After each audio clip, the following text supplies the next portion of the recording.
You're watching live coverage on C-SPAN 3.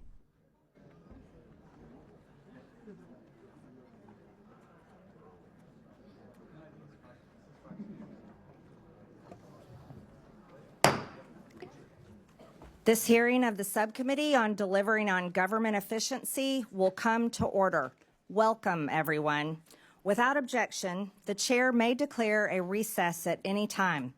Also, for today's hearing, Chairman Comer and Ranking Member Connolly will each be recognized for 1 minute after me and the Ranking Member provide our opening statements. I recognize myself for the purpose of making an opening statement. Good morning. Today, we begin the first hearing on the Oversight Subcommittee on DOGE. This committee will be laser focused on bringing full transparency to waste, fraud, and abuse within the federal government and presenting the plans to fix the tremendous problems we expose. We as a country are $36 trillion in debt. That is such a stunning amount of money. It's absolutely staggering to even comprehend how we as a people, we as a country, found ourselves here. This is not a Democrat problem. This is not a Republican problem. This is an American problem. To make it clear for everyone, not only are we $36 trillion in debt, but the compounding interest on our debt is also growing out of control. Even if we decided to defund the entire federal government, we cannot escape our debt and the compounding interest owed on our debt, which grows bigger and bigger every year. In 2025, interest payments are projected to be $952 billion, which is more than our entire military budget. In 2026, it will be $1 trillion, and by 2035, $1.8 trillion. Over the next decade, total interest payments are projected to be $13.8 trillion. These interest payments don't serve a single American. They don't build a bridge, a road, provide disaster relief, or fund a single part of the behemoth that is the federal government.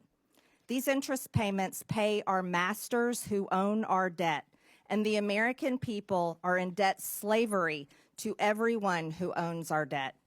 Our crippling national debt and massively growing interest on our debt will destroy us.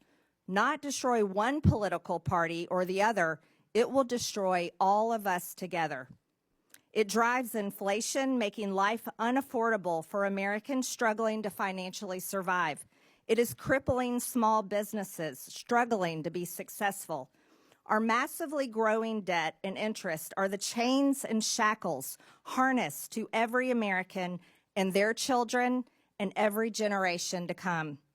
But first, let us be brutally honest about how this massive debt came to be in the first place. It came from Congress and from elected presidential administrations. And I believe enslaving our nation in debt is one of the biggest betrayals against the American people by its own elected government. The American people's anger over this betrayal is what gave birth to the concept of DOGE, the Department of Government Efficiency. In fact, DOGE became a major part of President Trump's campaign and led to his overwhelming victory in November. Every day, Americans go to work. They run businesses. They have to earn their paycheck. No one guarantees it. And if they don't do a good job, they get fired. They also have to pay their bills, credit card debts, balance their checkbooks, and scrap and save every penny they can in order to plan for that rainy day and hopefully retirement one day. Private businesses only survive on hard-earned income by serving their customers so well that their customers pay them for the services and products they consume. If that business fails, its employees lose their jobs and paychecks, and the owners lose their business and everything they risked along with it. Many go bankrupt in this process and lose everything. No one bails them out. They only survive by excellent customer service and smart financial management. This is the real world that most Americans live, work, and survive in every day. This is the pursuit of happiness, and this is how you pursue the American dream. However, the federal government, government employees, and unelected bureaucrats do not live by the same rules as the great American people and private businesses.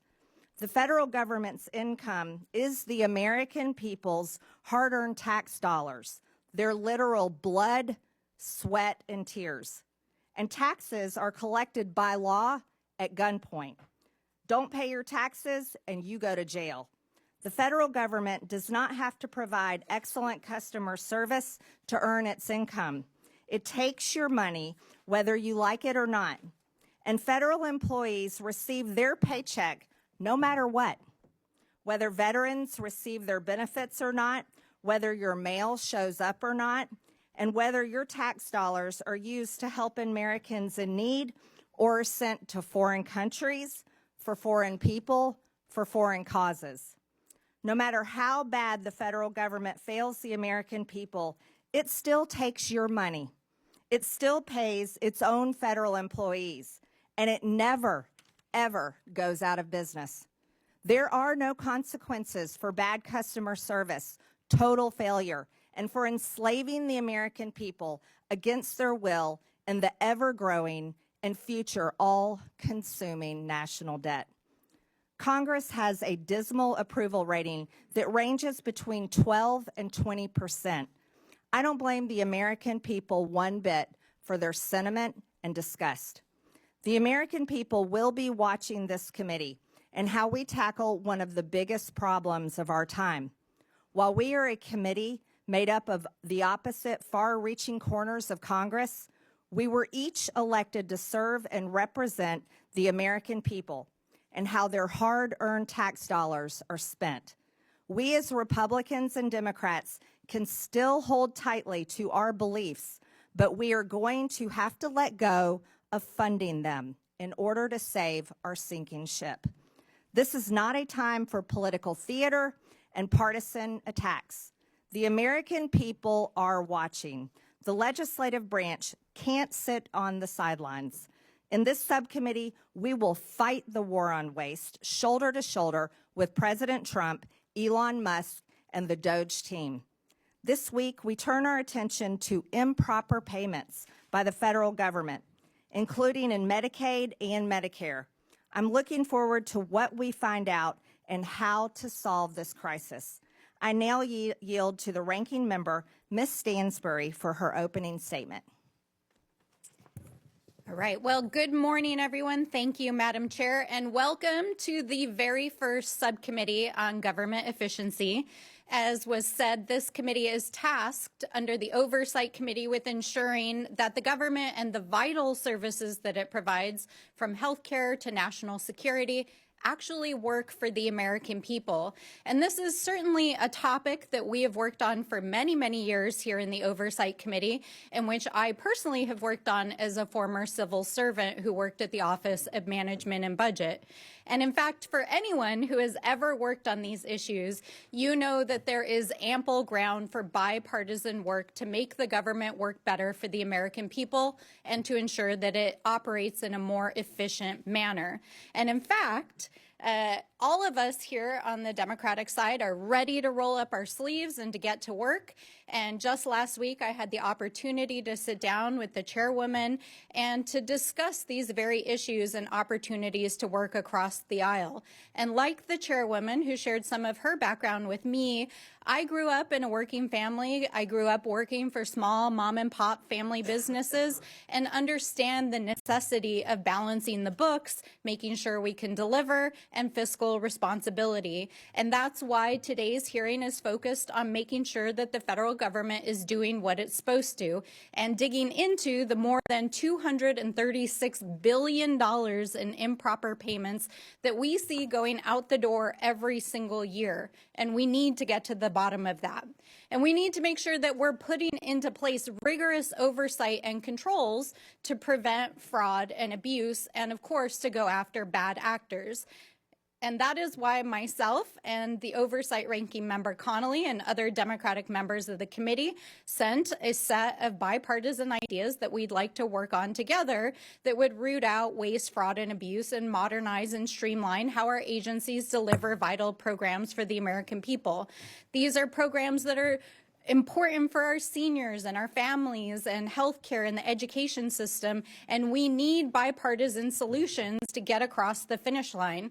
And we've been trying over the last several years to get these ideas out of this committee, but unfortunately, the committee's priorities have been elsewhere under the current majority. So I hope we can fix that this Congress. But we can't just sit here today and pretend like everything is normal and that this is just another hearing on government efficiency. I mean, all you have to do is look across this room and see that it is not a normal hearing.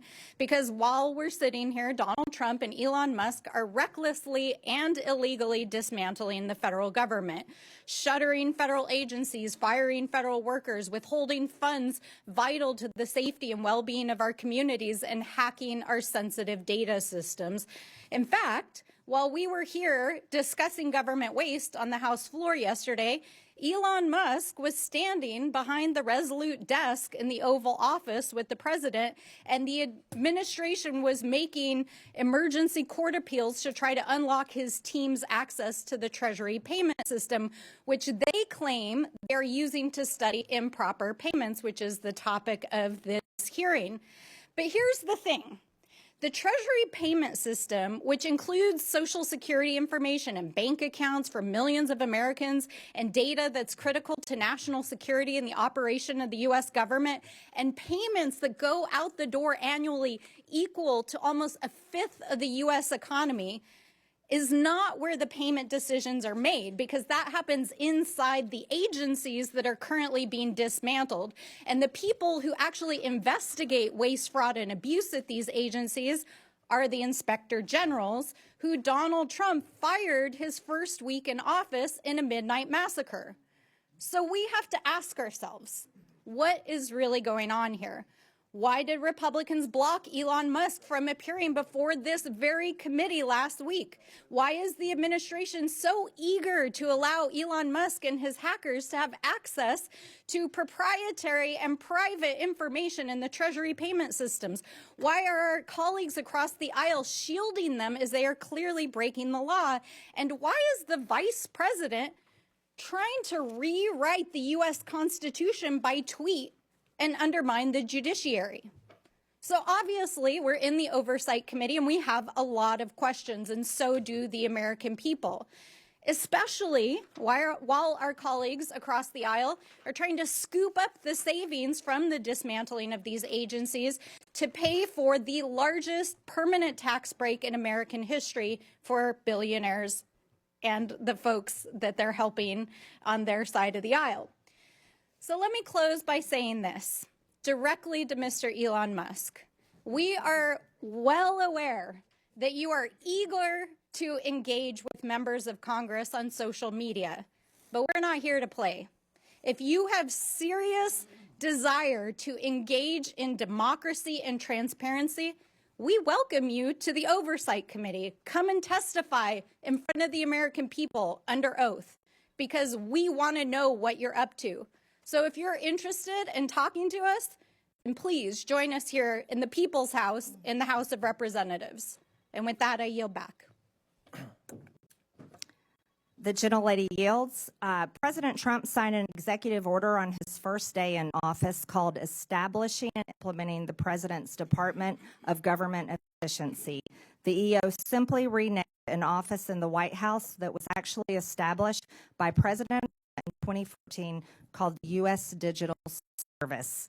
President Trump can have Elon Musk into his Oval Office anytime he likes. I now recognize the chairman of the Oversight Committee, Chairman James Comer.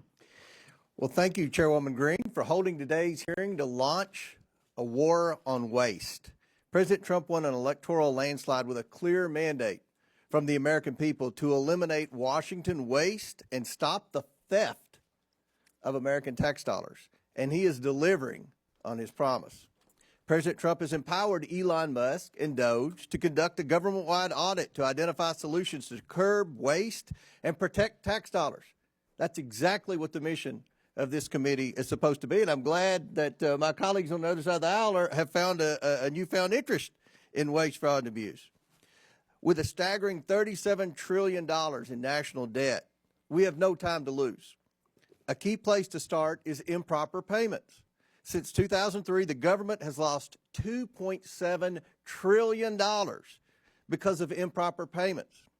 Fraudsters, organized criminals, hostile foreign actors, and even government employees have siphoned money away from those who truly qualify for assistance. For years, Republicans and Democrats in the Oversight Committee have condemned this waste. But now that DOGE is taking real action, Democrats are choosing to defend the bureaucracy and status quo instead of standing up for the American people. I want to thank Chairwoman Greene for holding this very important hearing, not only to expose the problems, but to find solutions. We stand with President Trump and DOGE in the fight to end waste, fraud, and abuse in Washington. With that, I yield back to Subcommittee Chairwoman Greene, and congratulations again, Chairwoman, on holding this first hearing of the DOGE Subcommittee. Thank you, Mr. Chairman. The gentleman yields back. I now recognize the ranking member on oversight, Mr. Connolly. Excuse me. Thank you, Madam Chair. And thank you for having this first hearing on DOGE. Improper payments is not a new subject. I remember joining Steve Lynch and then Todd Platts, Republican member from Pennsylvania, in my freshman year, talking about improper payments. At that time, improper payments were in the range of $35 billion a year. They're now in the range of $280 billion a year. And times 10, we could cut almost $3 trillion from the debt if we addressed improper payments in a deliberative way, which GAO has called for in the high-risk category for years. We can also, secondly, enforce the tax code. It's estimated that at least $500 billion a year is left on the table uncollected but owed because of lack of resources in the IRS.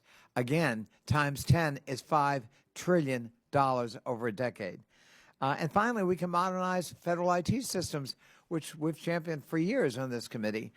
We know that legacy systems alone could save hundreds of millions of dollars a year in operating and maintenance costs. So if we want to be serious about it, let's be serious about it. But the way not to do it is to fire the people charged with the remit of waste, fraud, and abuse, namely inspectors general. President Trump has already now fired 19, including most recently the USAID Inspector General, who dared to warn that we could lose $500 million of food aid because it's in warehouses not being moved because of the funding freeze that was imposed in AID. That's a cost we need to avoid. And for doing his job, that IG was fired. If we want to be serious, we've got to have objective, neutral inspectors general who are monitoring government waste, fraud, and abuse and expenditures. And I think you would find Democrats more than willing partners in that kind of enterprise if we're going to be serious. But a wrecking crew, a wrecking crane, a wrecking ball is not going to do it, and we're not going to support that approach to waste, fraud, and abuse in the federal government. I yield back. Thank you.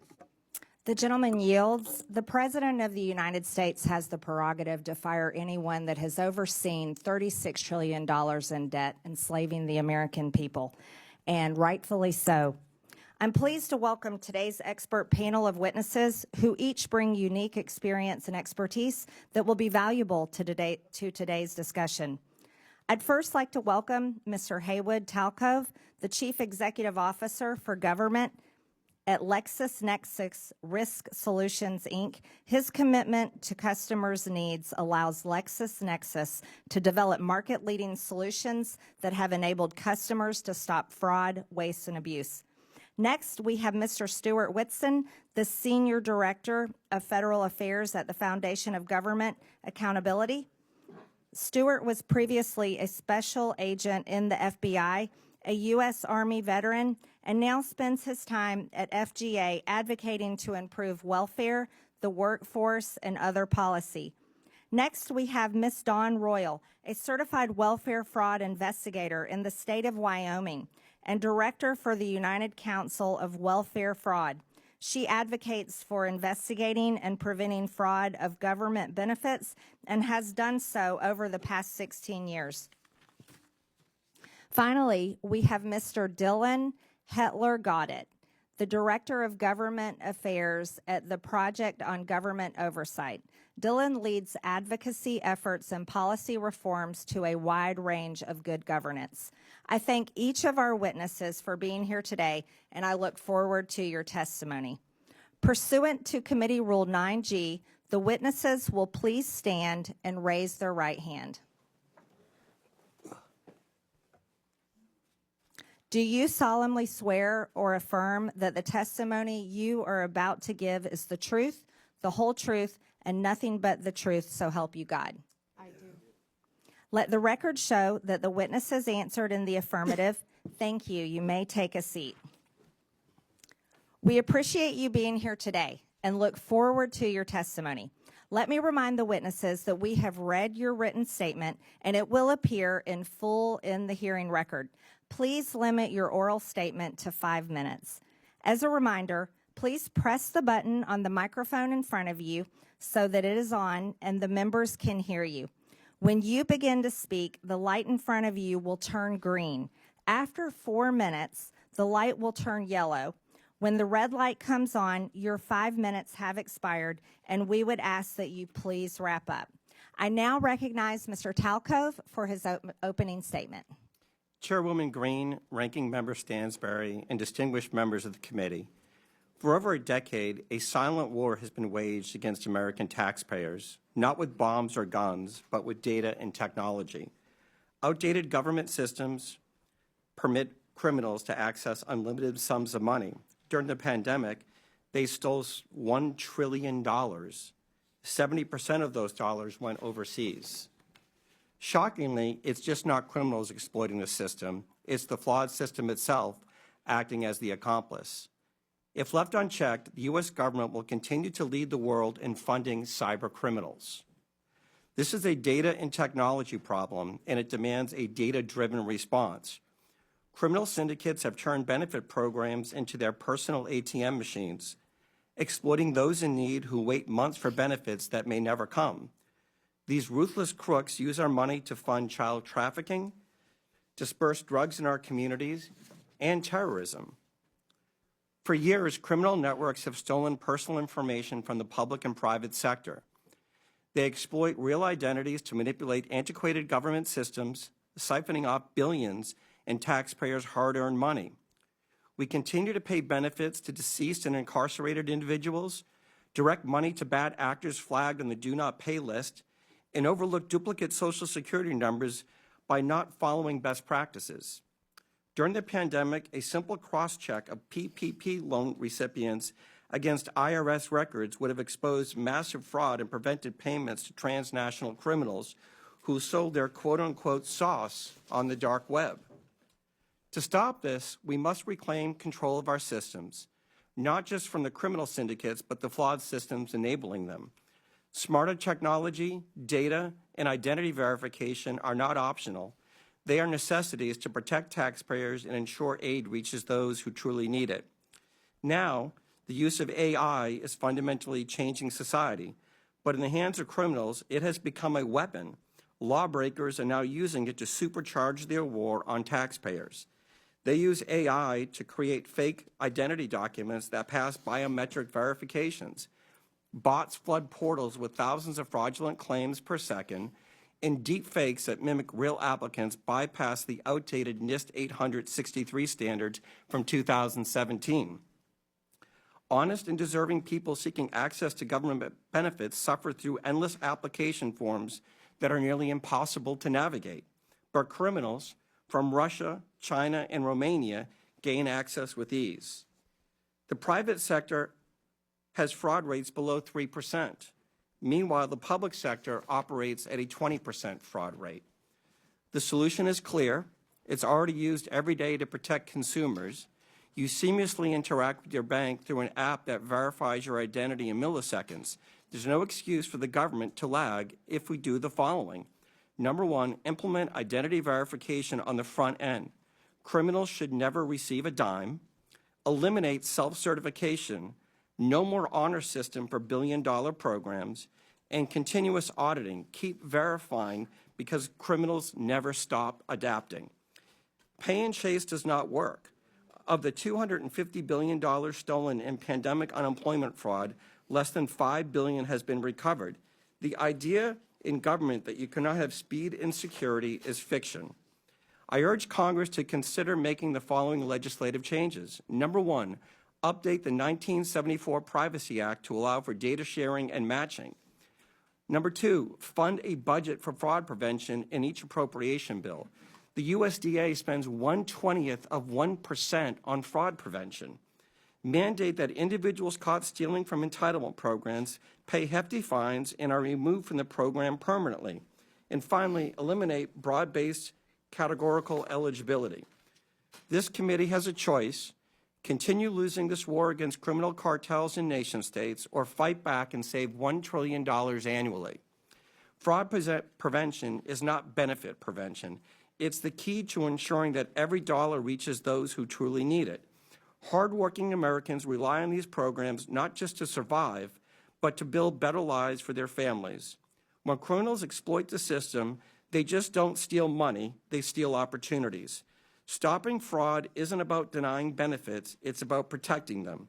This crime has two victims. The first are the taxpayers, and the second are those seeking benefits. The fraudsters, cartels, and criminal syndicates are watching this hearing, I'm sure of it. It's time to show them that America will not fund its own destruction. Thank you, and I look forward to your questions. Thank you, Mr. Talcove. I now recognize Ms. Royal for her opening statement. Good morning, Chairwoman Greene, Ranking Member Stansberry, and committee members. My name is Dawn Royal. I'm a certified welfare fraud investigator, two-term past president, and a current director of the United Council on Welfare Fraud. The United Council on Welfare Fraud is a national professional organization dedicated to protecting the integrity in our nation's public assistance programs. We are the only national organization singularly focused on the detection, prevention, and prosecution of welfare fraud. For too long, agency bureaucrats have pitted citizens' access to welfare programs against the integrity of those programs. Access versus integrity should never be an either-or dichotomy. We can all agree that access to public assistance is crucial. America's citizens should not be hungry or deprived of medical care because of their inability to pay. However, making sure vulnerable citizens have access to these welfare programs should not mean that we simply turn a blind eye to integrity.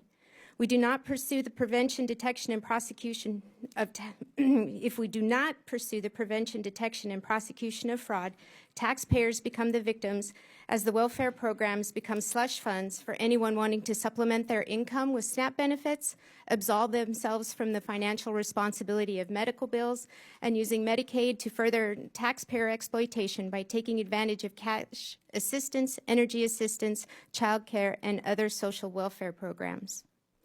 One example of a welfare fraud is a case that I investigated that was criminally prosecuted last year. The applicant mother failed to disclose her children's father as well as his employment and income on multiple applications she submitted for Medicaid, SNAP, and low-income energy assistance. The co-defendant father worked a steady job, earning a six-figure salary, and provided an enviable lifestyle for his family, including vacations, luxury vehicles, snowmobiles, motorhomes, lavish gifts, including one from the wife to the husband, which was a $1,200 bottle of bourbon. Evidence we presented at trial included a candidate registration forms filed by the defendant father when he ran for town council and later mayor of the town where he declared he lived at the same address provided by his wife on her public assistance programs. This was a case of greed, but it emphasizes how easy it was for these criminals to make false statements on applications in order to receive benefits from multiple programs that they were never eligible for. I could spend the rest of my day providing countless examples of how taxpayer-funded programs are exploited, and the message would be the same. Investigators continue to be hamstrung by antiquated regulations, conflicting directives from federal agencies, and the lack of access to technology. Sadly, investigators have also found themselves at odds with the career bureaucrats who recite watered-down facts about fraud in order to promote their political agendas. Specifically, we can look to the career bureaucrats who have historically claimed that the fraud rate in SNAP is less than 1%. The disregard for the value of integrity is evidenced by the less than 1/20th of 1% of the SNAP budget spent on the prevention, detection, and prosecution of fraud. As part of Medicaid unwinding debacle, the bureaucrats specifically directed states that they, and I quote, cannot recover or recoup the cost of services from a beneficiary, even if they have been found after an administrative hearing or criminal proceeding to have committed Medicaid beneficiary fraud or abuse, end quote. Sadly, it is already apparent that career bureaucrats are not being totally transparent as they attempt to protect spending and broken programs. We fail to understand how mitigating the rampant fraud in Medicaid, SNAP, and other welfare programs stands up or strengthens the welfare programs. Fact is, the opposite is true. Ignoring fraud and gaslighting fraud statistics erodes the very foundations of the programs that are essential to their future viability. There are things this committee can do to help the investigators fighting the war on fraud. Number one, eliminate self-attestation in the application process for all programs. Number two, funding for technology that includes identity verification tools that will help prevent fraud. The current pay and chase model is not sustainable. Number three, immediately implement the National Accuracy Clearinghouse, the NAC, that will provide data to states to prevent duplicate participation in all of the social welfare programs. And four, allocate direct funding with mandates restricting the use of the funding to the prevention, detection, and prosecution of fraud. In closing, we're at a crossroads. Those of us who have firsthand knowledge of the degree in which public welfare programs are being attacked know that reform is absolutely necessary. Reform to the recipient application process, the billing process in Medicaid, and how SNAP benefits are processed, and how providers and retailers are authorized. We thank you for the opportunity for UCOF to participate in this hearing. We feel that the investigators who are on the front lines fighting the daily battle against the war on fraud need to be at the table and participating in the development of action plans that will make a difference in protecting the programs and defending the taxpayers.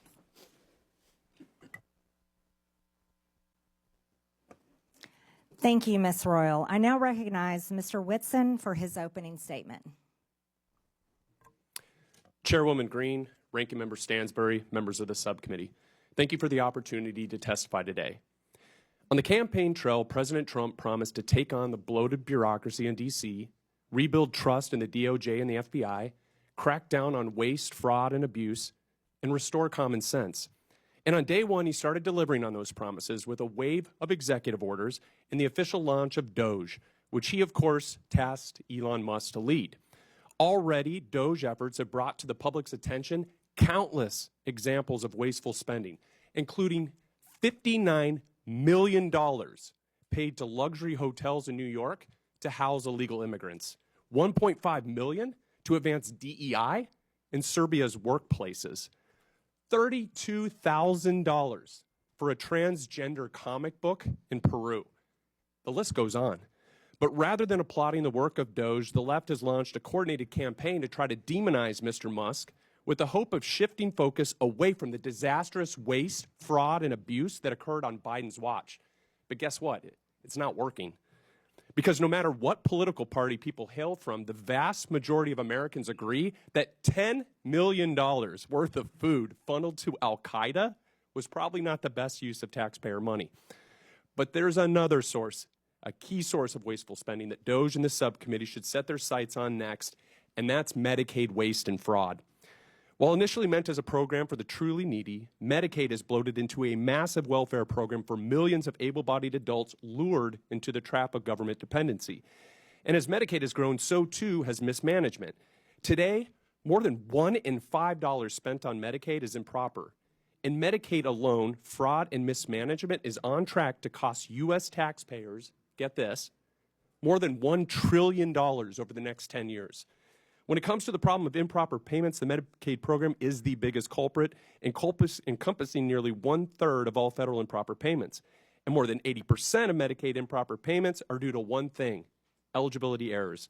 If Congress wants to help President Trump address wasteful spending, then targeting eligibility errors in Medicaid should be one of your top priorities.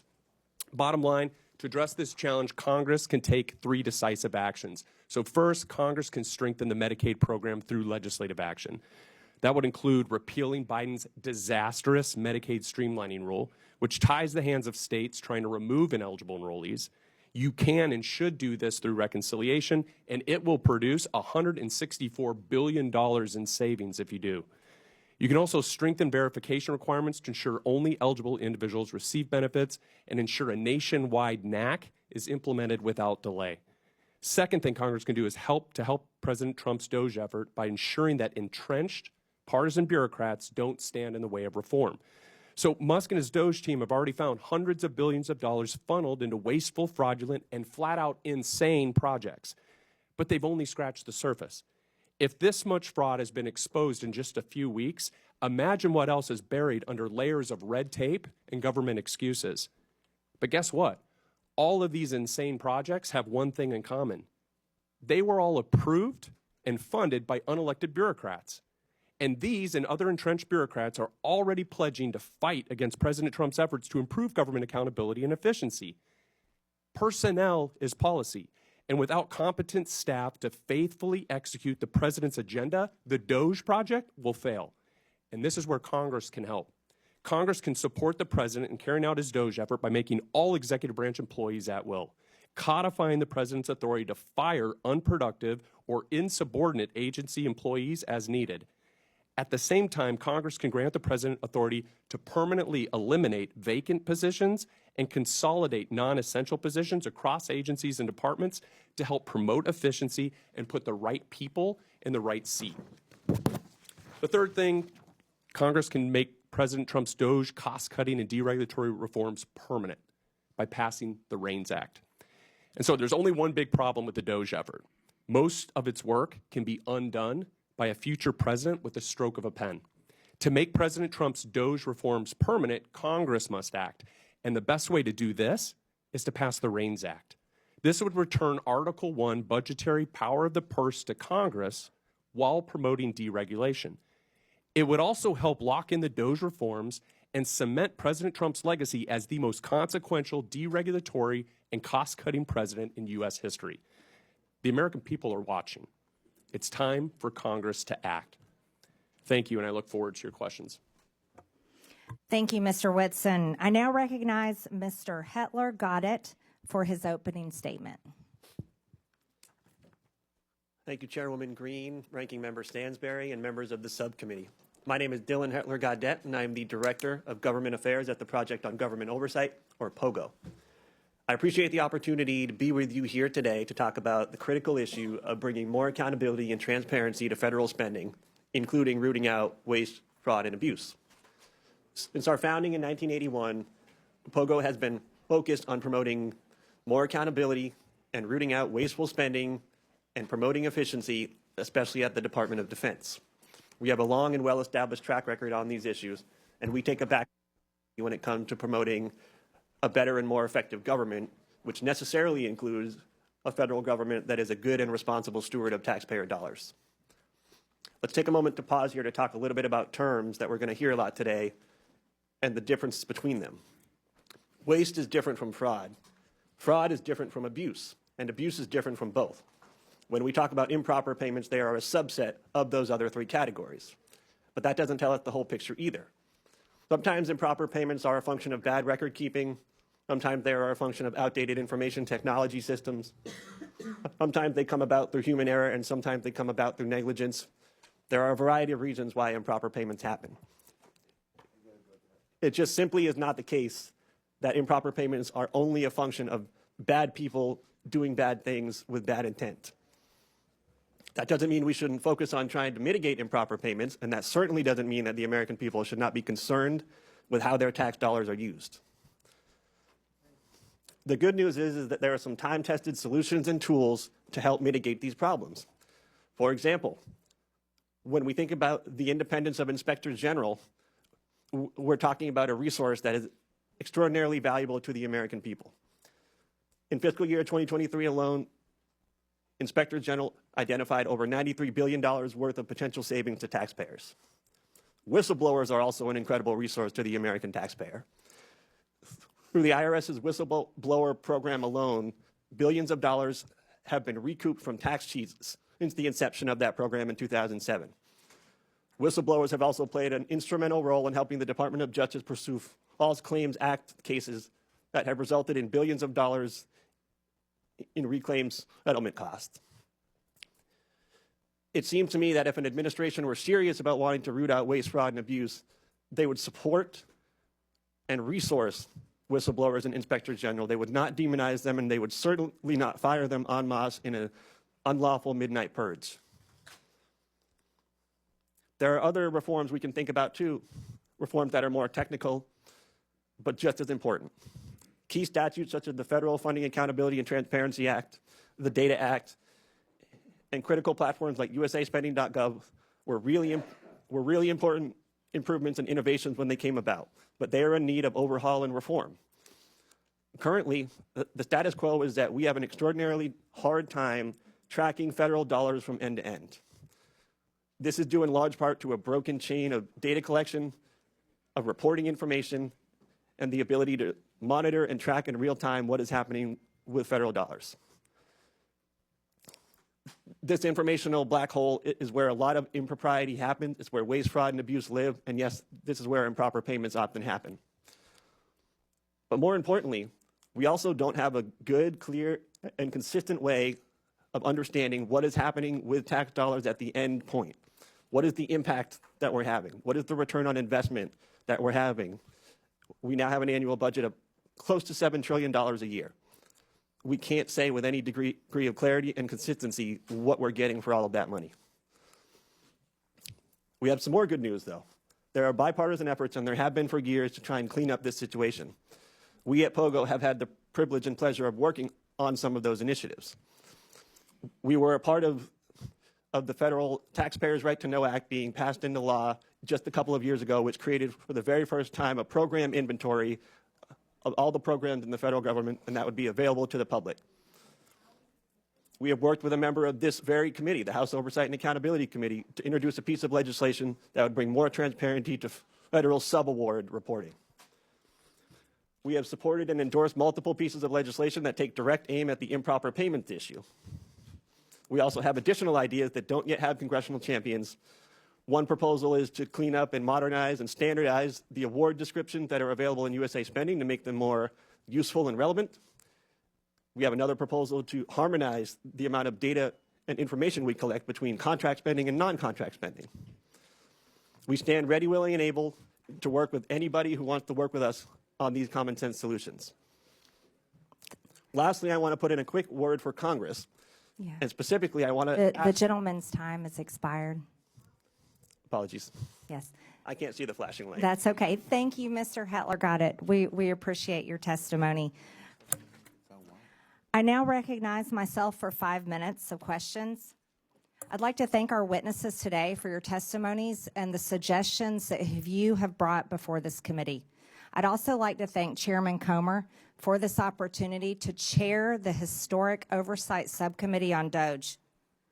Americans are shocked to learn that $2.7 trillion of their hard-earned tax dollars have been stolen or wasted in improper payments since 2003. You see, in the private sector, companies can't continue to run if they keep employees that allow waste and abuse with their resources. But that has continued for decades here in the federal government. Mr. Talcove, do private sector companies have a lower rate of improper payments than the federal government? Yes, the fraud rate that the criminals are taking advantage of in the public sector is around 20%. In the private sector, it's around 3%, and it's really because the tools that are used in the private sector aren't used in the public sector. Front-end identity verification, self-certification, and then finally making sure that individuals are who they say they are. If we start using these tools, you will see the fraud rate go down dramatically, because for the most part, this fraud isn't taking place by real individuals. It's individuals whose identities have been stolen on the dark web. They use that information pretending to be somebody else, and because of the antiquated systems, processes, and technologies in place in government programs, they're able to steal at scale. Right. So, Mr. Talcove, we would say that private companies that pretty much have to exist on a 20% profit rate, they are not allowed. They can't continue to be successful if they were to allow their customers' data to be stolen like that and used by criminals. However, the federal government, who can continue printing checks and continue in operation, never fixes its problems because it can't be forced to go out of business. Would you agree with that? Yes or no? Yes. One of the things I noticed during COVID was the criminals learned that government was the mark because it never runs out of money. And they focus on it at scale, and then the likelihood of getting caught is virtually zero. I think it's outrageous for Americans to know that their identity can be stolen and then used for child trafficking, drug trafficking, and terrorism, like you stated in your opening statement. Ms. Royal, your testimony states that many programs operate under essentially an honor system in which applicants need not verify their identity, income, residency, or other key eligibility factors. You call this a trust everyone instead of a trust by verify approach. Does this mean the federal government in some states are giving out billions of dollars to individuals without verifying who they are or whether they meet program eligibility requirements? Yes, ma'am, that's correct. That's outrageous. Do states have enough incentive to prevent fraud and to recover improper payments? No, and in fact, states are hesitant to spend their state dollars to protect federal dollars. Would greater investment in program integrity efforts yield a positive return for taxpayers? Yes, it could easily be self-funding. Amazing. Mr. Whitson, your testimony states that both the Biden and Obama administrations issued rules and guidance that made it harder for states to verify eligibility for Medicaid. You say that repealing Biden's Medicaid streamlining rule would save $164 billion over 10 years because the rule restricts eligibility verification that states can perform. Can you explain why this rule is so costly? Yeah, so the rule does a number of things, but for instance, it prohibits states from verifying eligibility more than once a year. So for non-disabled folks to just go in and look and say, hey, are you still eligible for the program? It says you are forbidden from doing that any more often than once a year. And so obviously people's lives change, and so they may become ineligible, and so it's designed to keep them on the program. Another thing, it prohibits in-person or phone interviews to verify their identity. So people apply for it, and then the person on the other end says, well, I just want to call and make sure this is a real person, not someone in another country or whatever. The rule prohibits that. And so there's a number of other provisions. It also opens a lengthy reconsideration periods, and this is where illegal immigrants are able to obtain the benefits. And so basically it says once you get these benefits, you can't interfere with it for a 90-day period or longer. And so there's a number of horrible things. But. So we can't verify if someone is illegal or legal receiving benefits. Just to correct that, yes or no? You have to wait a state has to wait at least 90 days. And actually what we're seeing is it's led some states to wait as long as 13 years. And so on the part. Unbelievable. My time has expired. Thank you very much. I now recognize Mr. Lynch from Massachusetts for 5 minutes. Thank you very much, Madam Chair. First of all, let me congratulate you and also Ms. Stansbury on your new positions. And I want to thank the witnesses for your testimony. We've already heard some good ideas about how to work together. And Mr. Hetler-Gaudette, I, for one, would be most open to working with POGO and trying to work on some of the legislative ideas that you have to actually get at some of this waste, fraud, and abuse. Since this is my first opportunity to speak in this new subcommittee as the representative for the 8th Congressional District in Massachusetts, I want to first of all make clear that my primary purpose in seeking appointment to this subcommittee is for the singular and sacred purpose to defend our democracy, which I believe is under attack in this country. and to uphold my oath to support and defend the Constitution against those who might secretly or openly seek its destruction. Make no mistake, this is a moment for representative democracy. This is a test of our resolve. In the coming days and weeks, we will all get to decide whether we stand with a couple of billionaires who, despite their own financial successes, still harbor such grievances in their hearts that after all that democracy has provided to them, they remain animated by the desire to dismantle this democratic government and to punch down at some of the weakest and most vulnerable in our society. Two men who clearly understand that the easiest way to incite large numbers of people is to use social media to exploit the dynamic forces of hatred and fear. Madam Chair, if we're going after waste, fraud, and abuse, let's start with abuse. Abuse of power. As of yesterday, there were 55 lawsuits under consideration by the federal courts across our nation as a result of Elon Musk's and President Trump's unlawful acts. Many of those lawsuits have already been sustained by the federal district courts and orders have been rendered to undo those unlawful acts. But this is just the beginning, and Congress has an important role to play, and I, for one, look forward to that opportunity. This is a moment of great consequence for our country and for our democracy, and I remain grateful to the good people of the 8th Congressional District of Massachusetts who sent me here. Mr. Hetler-Gaudette, again, happy to join you on some of your efforts. POGO has worked very closely with our IG community, is that right, the Inspectors Generals? Yeah, that's correct, Congressman. I know your work is very much similar to what we ask our Inspectors Generals to undertake.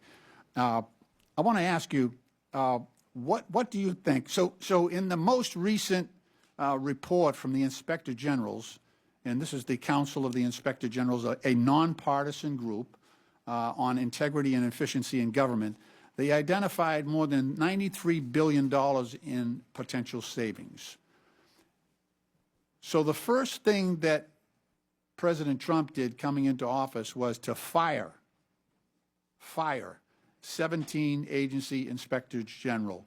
What can you tell us from POGO's standpoint? What does that do to our ability to identify and root out waste, fraud, and abuse?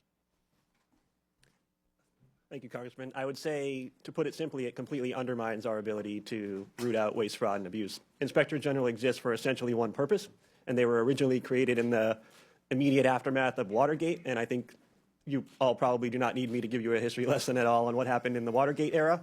There's a reason they were created at that time, because there was a lot of waste, fraud, and abuse happening, and there were not cops on the beat that were internal, that were independent, that were situated in agencies to be able to find these things and expose them and do something about them. That's what Inspector General exists to do. So it's completely anathema to, I'd say anathema to any stated mission to find cost savings and to root out waste, fraud, and abuse, to fire Inspector General and to undermine them. It makes no sense. Those two things do not add up. Thank you very much. The firings that occurred on the when President Trump came to office included the Special Inspector General for Afghan Reconstruction, Mr. Sopko. I actually did over 20 trips to Afghanistan working with him. He actually uncovered $4 billion in savings in rooting out American taxpayer waste being conducted in Afghanistan. The IG at the Department of Defense, the agency... The gentleman's time has expired. Okay. Thank you, Madam Chair. I yield back. Thank you. Okay. Appreciate Thank you. that. Thank you. I now recognize the gentleman from Texas, Mr. Cloud. Thank you, Madam Chair. For far too long, D.C. politicians have gotten away with measuring their personal value and worth by how much of other people's money they give away. And for far too long, they self-righteously have opined that the spending was for altruistic purposes given out of care and compassion. For far too long, they've been more concerned with looking like they cared than having enough care and concern to actually do the due diligence to ensure that the tax dollars were being used wisely and effectively. And for far too long, those of us who've worked to uncover waste, fraud, and abuse have had to deal with what amounts to an unconstitutional fourth branch of permanent bureaucracy that has too often worked to ignore, obfuscate, delay, and frustrate our efforts to bring transparency and oversight. Over the last few weeks, the DOGE effort has begun to uncover not only how massive the waste, fraud, and abuse is, but also the extent at which D.C. politicians and too many obstinate bureaucrats have coordinated to create what is essentially the largest money laundering scheme in history. And while Americans have been working to make ends meet, they have been using taxpayer dollars to fund unnecessary, egregious, and even evil things here at home and around the world. Thankfully, in DOGE, we have a president bringing the leadership needed and a focused effort, along with the talent, technology, tools, and transparency to this waste, fraud, and abuse. And to those who would stand opposed to this effort, I would just point out, while it's understandable to find waste, fraud, and abuse that has grown and metastasized in this government even over decades, certainly accelerated over the last few years, to continue to protect it is corruption. I want to thank the chair for beginning this war on waste on this side of Pennsylvania Avenue and bringing together this committee. This effort is so important as we work to relieve the Americans, people of this burden of waste, fraud, and abuse. Mr. Talcove, you mentioned in your written statement and talked about it in your statement at the beginning that this waste, fraud, and abuse is a national security threat. And certainly one of the challenges facing us that is a national security threat is our fiscal situation. And so we have got to find ways to find savings to the American people in order to bring confidence to the bond markets, to put our country on a fiscal footing, and to reverse the curse, so to speak, that we are placing on our children and our grandchildren. You mentioned a couple threats, though. You mentioned internal threats.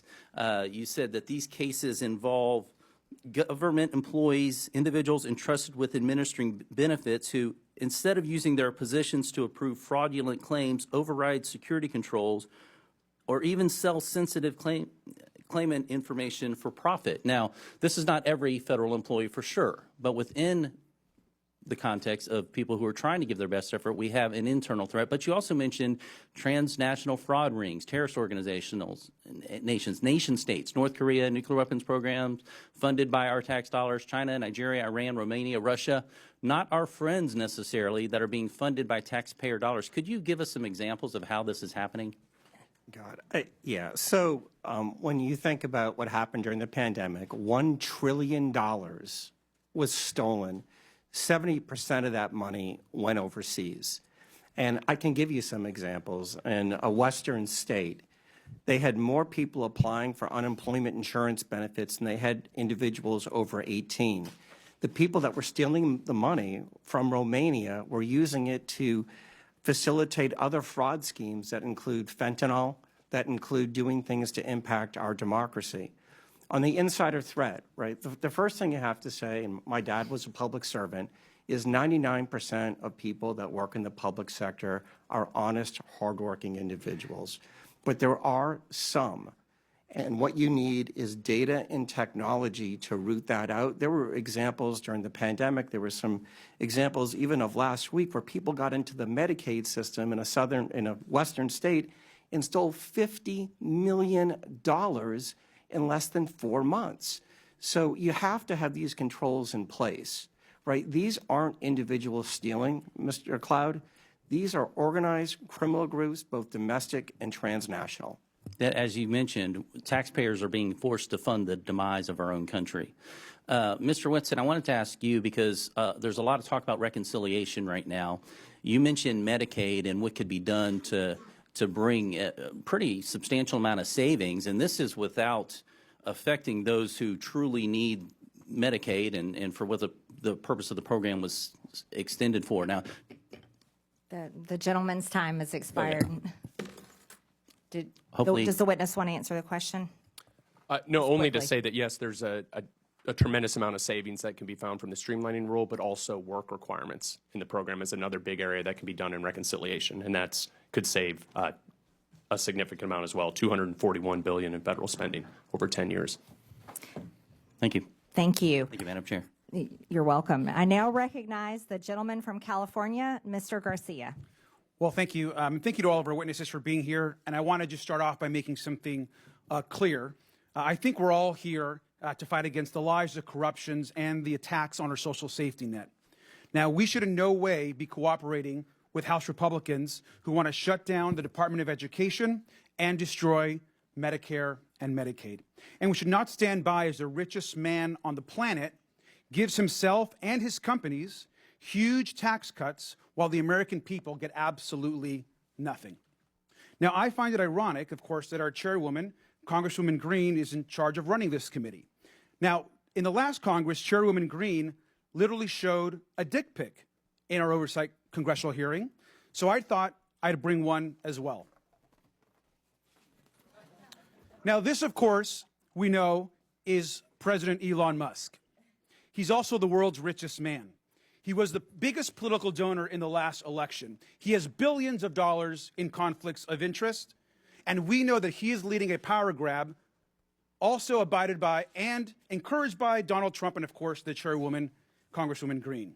But I also want to run through what DOGE actually is going to do. It's a demolition plan that's going to run through our government. DOGE is trying to abolish the Department of Education. That means opportunities denied to kids. It means you're ripping away opportunities for children with disabilities who are dependent on this money. You're also halting medical research, which is also critical, which we have to also stop. The idea that we're going to eliminate or destroy the Department of National Institutes of Health, NIH, is crazy. Let's talk about the Department of Labor.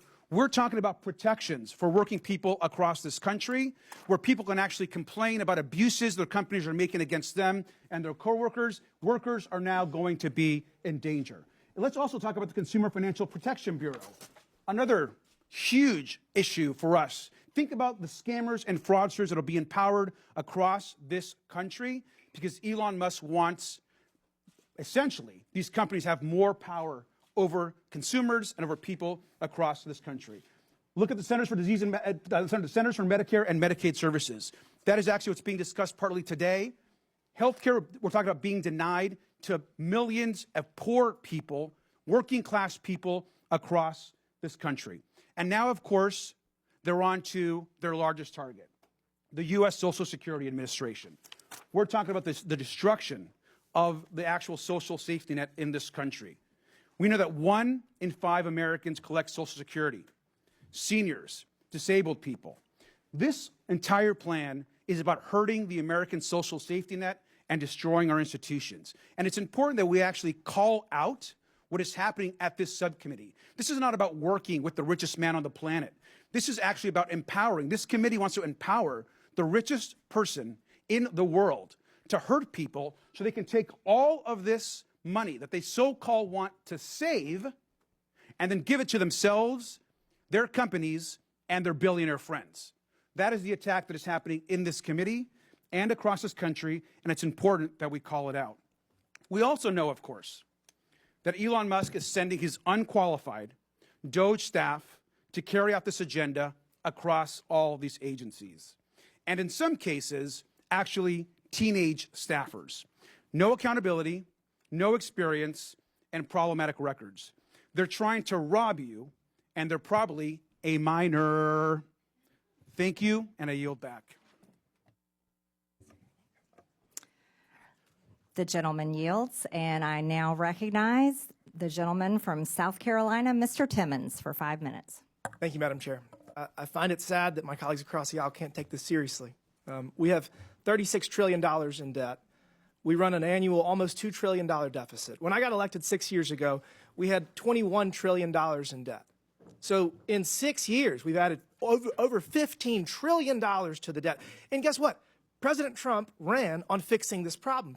President Trump told the American people he would right the ship financially, and he said during the campaign that Elon Musk was going to be the person to lead this charge. The man that has turned business after business around, he's the richest man on the planet because he succeeds at his endeavors. And that's why President Trump has appointed him the head of this effort. This is a very serious problem. And it's incredibly hypocritical that my colleagues across the aisle are complaining about this because Joe Biden signed his name and wanted the American people to believe that he had the ability to forgive $250 billion with a signature. Guess what? Supreme Court ruled he did not. That's our system of checks and balances. The president, Biden, he clearly was experiencing cognitive decline. He didn't even have the ability to be charged with the crime as determined by his own Department of Justice. But he signs his name and he thinks it gives $250 billion away, redistributes taxpayer dollars. It's just crazy that we can't come together to address the greatest national security threat facing this country, our debt. Now to the task at hand, Medicaid fraud. Mr. Talcove, if we implement enhanced identity verification and enhanced income verification, what will happen? How much money will we save? You'll save hundreds of billions of dollars. Identity verification, elimination of self-certification, and monitoring beneficiaries will prevent these transnational criminal groups from accessing those systems at scale so legitimate people who need the benefits can get them in a timely fashion. So we're going to get actual benefits to people, to American citizens that are in need faster, because if you do it electronically through web-based, like they did in Missouri, where the pilot program saved almost 20% of Medicaid dollars. So all we have to do is adopt what has already been proven in Missouri, and we'll save 20%. To the people out there listening, we spend almost $900 billion every year on Medicaid. And if 20% of that is saved, that's almost $200 billion. We got a $1.8 trillion annual deficit. We just knocked off $200 billion. Let's keep this train going. The fact that the Democrats are filing lawsuit after lawsuit to impede the efforts of President Trump to right our fiscal ship is unforgivable. It's unforgivable. Mr. Talcove, you talked about pandemic fraud. I have a bill that would cause the IRS to share data with the Small Business Administration and the FBI and the Department of Justice that would show that you were ineligible for PPP loans and you got them. So I think that would save probably $100 billion. Do you think that we should go back and take money away from people that fraudulently got COVID money? Yeah. During the pandemic, the PPP program was a virtual buffet for fraudsters, and it was because of that 1974 Privacy Act, where data sharing and matching is virtually impossible. Congress needs to change that. But we can do it retroactively. We can do it retroactively. We can find the people that stole this money, hold them accountable, probably get some of the money back. So I already have that bill filed. That bill, I think, would probably get $100 billion. So now we got enhanced identity verification, enhanced income verification that has been proven in Missouri. It does work. So I'm working on that bill. We're going to drop it soon. That's $200 billion. There's a competition in Congress. I think we should have a competition on this committee. I got $300 billion in savings proposed. We got to all pull our weight because we have such a massive problem right now. But I would just ask my colleagues across the aisle to get out of the way if you don't want to help. If you don't want to help right the fiscal ship in this country, get out of the way. Stop filing lawsuit after lawsuit. We do not have the financial ability to continue down this path, and we're going to save this country with or without you. You can kick and scream all the way, or you can get out of the way. I prefer the former. Thank you, Madam Chair. The gentleman yields. I now recognize the gentleman from Texas, Mr. Kassar. This subcommittee is supposedly about looking into waste, fraud, and abuse. So I'd like to start talking about independent inspector generals who are supposed to be looking into waste, fraud, and abuse. Mr. Talcove, do you know how many inspector generals at agencies that were investigating Elon Musk's companies have been fired by the Trump-Musk administration? No. It is 5. Ms. Royal, the Inspector General of the Department of Labor had 17 open investigations into Tesla and SpaceX. Do you know what the Trump-Musk administration did to that Inspector General? No. They fired him, and I think you all know. Mr. Whitson, the Inspector General of the Department of Transportation was investigating Tesla. Do you know what the Trump-Musk administration did to that Inspector General? No. They were fired. The Department of Defense's Inspector General was looking into SpaceX. Mr. Hedler, do you know what the Trump-Musk administration did to that Inspector General? I believe he was fired. Thank you. I think everybody on the panel knows what the answer to these questions were. The U.S. Department of Agriculture Inspector General was investigating Musk's Neuralink. Mr. Talcove, now I'll ask you again under oath, do you know what Mr. Trump did to that Inspector General that was looking into one of Musk's companies? No. He was fired. The Inspector General at the EPA was repeatedly taking on Tesla. Mr. Hedler, since it seems that you're answering the questions that everyone knows the answer to, do you know what the Trump-Musk administration did to that Inspector General? I believe he was also fired. Also fired. At least 5 Inspector Generals that were looking into Elon Musk's companies were fired by the Trump-Musk administration. These Inspector Generals, who are independent, protected by law, they are the people that find the waste, fraud, and abuse and found many of the cases of waste, fraud, and abuse that have been brought up today, fired because they were looking into Elon Musk.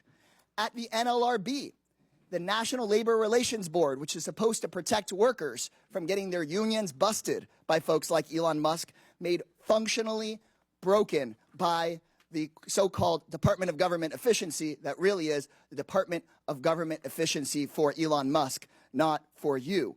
They are trying to shut down the Department of Education, the Department of Labor. You know what Elon Musk doesn't seem to be looking into? His own contracts. Again, I'll ask you, Mr. Talcove, do you know how much money a day Mr. Musk will receive from the federal government for his contracts? No. The answer is $8 million a day.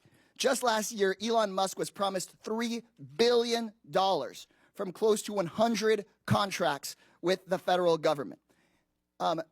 Ms. Royal, do you know how much the average person in this country who survives on Social Security, one of our seniors who's worked their entire life, about how much they have to survive on a day?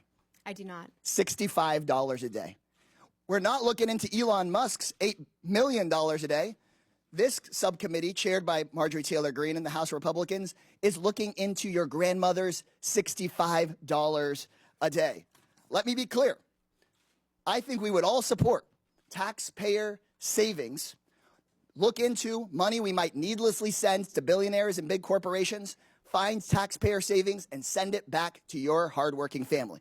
But instead, what House Republicans and the Trump-Musk administration want to do is they want to look into your kids' lunch money, your kids' teacher's salary, into your grandparents' Social Security. They want to take that money and give it out in billionaire tax cuts, and they're talking about that in committee tomorrow.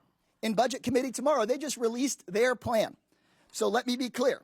When Republicans talk about government efficiency in this Congress, they're not looking into billionaires who don't pay their taxes. They're not looking into billionaires who get rich off of government contracts. They're not looking into Elon Musk firing watchdogs who are supposed to keep him accountable. They're looking at cutting your public schools. They're going straight for your Social Security. They're coming straight for cancer research. They're coming straight for the Department of Education. They're not looking at big tech. They're not looking at big pharma because those people fund their campaigns. If this committee were serious about rooting out waste from our federal government, then today's whole hearing would be about how Musk and Donald Trump are firing the independent watchdogs who've done this work for decades. Instead, my Republican colleagues' actual goal on this committee is to distract from Trump and from Musk's corrupt war on accountability. This will not be a subcommittee dedicated to making government efficient for everyday people. It's about helping Elon Musk and Donald Trump be as efficient as possible in robbing our government and handing out our government services to the rich. So this seems that this subcommittee is just the going to gentleman's be like time the has agency it's named expired. after. The gentleman's a sham, time has expired. a total sham. The American people are $36 trillion in debt. It certainly seems reasonable that someone has been fired. I now recognize the gentleman from Tennessee. You're going to put us Mr. further in debt Burchett. with your billionaire You're tax not cuts. recognized. Mr. Burchett, you're recognized for 5 minutes. Thank you, Chair Lady. The gravy train for a lot of these folks, it's been on biscuit wheels, and it's about to run off the dadgum tracks, and it's about time. Could you imagine standing up here and defending waste, fraud, and abuse? But I think that's what we're seeing. When people squeal and don't ask questions, I think it shows the American public what the heck's going on. and that little gravy train is getting ready to run out. The spigot is getting ready to be turned off. Mr. Talcove, that's correct how you say your name, brother? Yes, sir. All right. How can the federal government improve identity verification for these entitlement programs? Yeah, it's doing what the private sector does every single day, whether you use your bank, you go to Amazon, using those tools and moving away from some of the dated compliance standards that the federal government uses. NIST IAL 863, 2017, before there was anything called deepfakes and generative AI tools. I was informed that PayPal has never been, they've never been able to crack into that and steal people's vital information. Are they using those systems that you would be favorable towards that government seems to be shying away from? Yes, sir. And describe that, how that works. They're systems that are based on encryption. They use technology and they use data to validate you are who you say you are.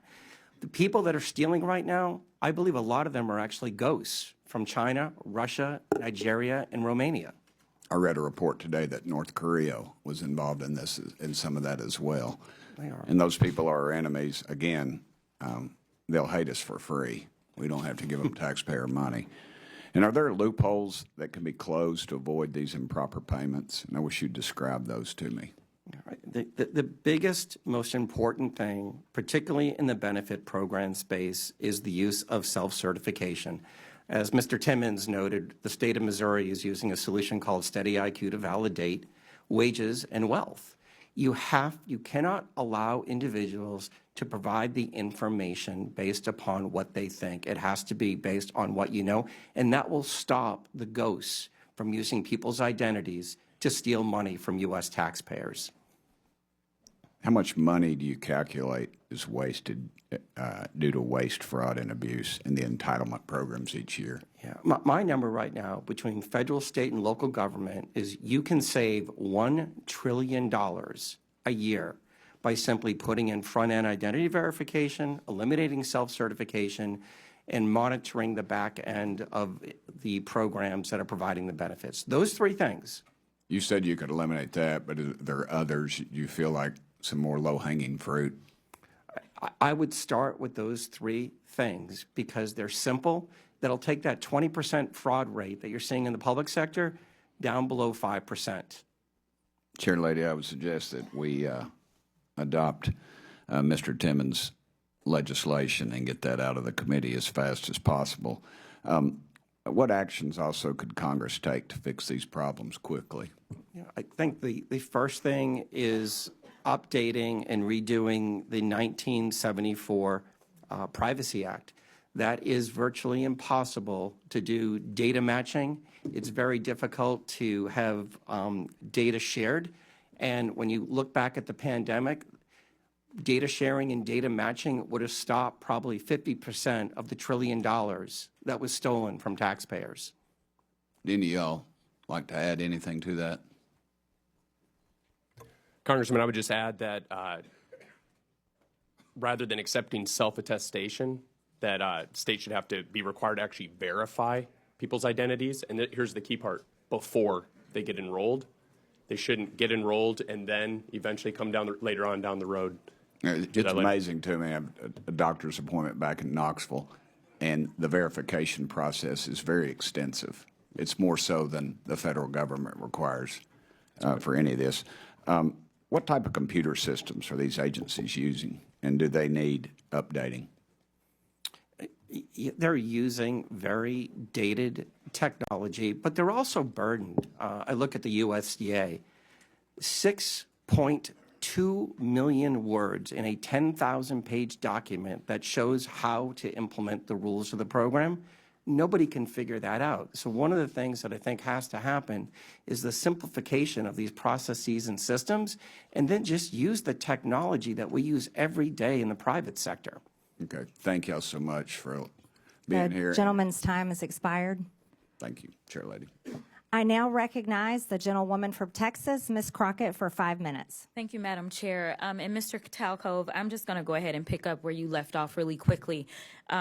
Just to be clear, the upgrades that you're talking about as it relates to our data processes, these aren't things that would be free, are they? They would cost some kind of money. Not looking for a number, but they will cost, correct? Some are free and some would cost money. Okay. All right. So I just want to leave it there because we've had a number of these hearings. So I do want to be clear, before the Trump administration came in, this committee did exist in the form of the Oversight Committee, and our task is to root out waste, fraud, and abuse. In that vein, we had a number of hearings, at least last term. I can't speak for any other term as I'm only in my sophomore term, and we dealt with improper payments. And interestingly enough, our chairwoman, who is so passionate about this today, she missed every single one of those improper payment hearings. But just to be clear, I was there, so I don't want anyone to believe that Democrats just come to work and don't plan to do work. In fact, I'm trying to figure out exactly what it is that the Republicans believe our job is, because right now they have relinquished their constitutional duties over to an unelected bureaucrat, someone who no one went out to vote for. And absolutely, he is occupying the Oval Office, as we saw yesterday. And that is a first for me, to see someone occupying the Oval Office who's never actually been elected to the Oval Office and actually answering more questions than the person that allegedly got elected.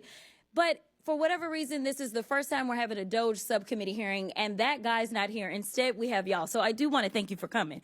But I will say this. It's also interesting to me that in the first few days of DOGE existing, we know that they are trying to get rid of the Department of Education, USAID, Consumer Financial Protection Bureau. They're laying off FAA workers. They are going after the FDA, the CDC, the HHS, the FBI agents, and they're talking about getting rid of FEMA. And they brought y'all in. And I am going to say that I actually was shocked that there was only one person that seemed like he was an overt Trumper as you laid out your opening remarks, because I anticipated that at least one of y'all would say, yes, what Elon is doing is exactly what we would prescribe. But instead, I will applaud you because you actually were focused. You talked about what the American people are looking for us to do. We've actually consistently on this side of the aisle promoted this idea of making investments into technology so that we can do things such as, say, look at the Department of Defense. The Department of Defense that takes up approximately, 50% of our discretionary income, or our discretionary spending. Approximately 50% goes to Department of Defense. Department of Defense has not been able to pass an audit in the last 6 audits, and we're not talking about pennies. I understand that we want everything to be perfect, and if we could get all waste, fraud, and abuse out, that would be fantastic. But let me talk about the big numbers. The big numbers are on that side. When we look at, say, our entire workforce, our federal workforce, as we're trying to somehow fire all of them, they don't even make up a total of 5%. It's even less than that when we look at our budget. But let's talk about defense. That just happens to be the same side of the ledger that Mr. Musk gets the vast majority of his money from. In fact, at the same time that they were unlawfully, and we will stay in court, because on this side, we believe in law and order. We believe in, a number of us are actually lawyers, but nevertheless, we understand the Constitution. We believe in that as well. And so there's things such as, impoundment, right? Because as Mr. Whitson said, he said, we need to return the power of the purse to Congress. It never left. According to the Constitution, that's where it's at.